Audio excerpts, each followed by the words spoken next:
శ్రీ లక్ష్మీ నృసింహ పరబ్రహ్మణే నమః.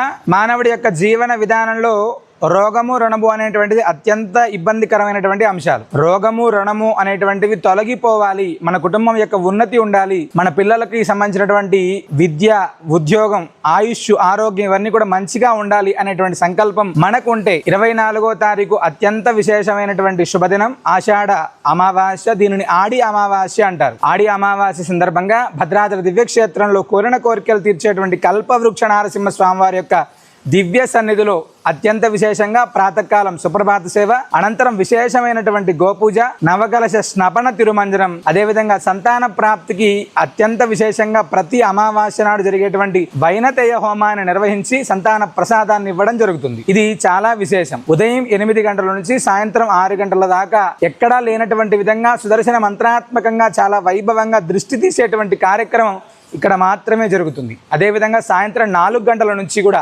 ఆటిజంతో ఇబ్బంది పడుతున్నటువంటి పిల్లలు కావచ్చు, గ్రహ దోషాలతో ఇబ్బంది పడుతున్నటువంటి కుటుంబ సభ్యులు కావచ్చు, రోగ బాధలతోటి రుణ బాధలతో ఉండేటువంటి వాళ్ళు ఎవరైనా కూడా ఇక్కడ జరిగేటువంటి సుదర్శన నారసింహ హోమం, అదేవిధంగా శ్రీ మహాలక్ష్మి హోమం, అష్టముఖ గండబేరుండ జ్వాలా నారసింహ హోమం అత్యంత విశేషం. ఆడి అమావాస్య సందర్భంగా భద్రాద్రి దివ్యక్షేత్రంలో కల్పవృక్ష నారసింహస్వామి వారి సన్నిధిలో జరిగేటువంటి యొక్క వైభవోపేతమైనటువంటి కార్యక్రమాల్లో పాల్గొనండి, సకల శుభాలను పొందండి. సర్వే జనా సుఖినో భవంతు.